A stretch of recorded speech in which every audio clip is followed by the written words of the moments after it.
Hello mga higala, for today's video, samahan niyo po akong kumain ng Andomi with yung parang prom din siya.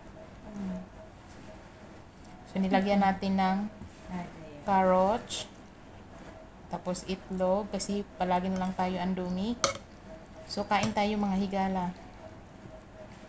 Ito yung panihapon natin ngayon. Ano nga tawag nito, te? Ano tawag nito? Pichay.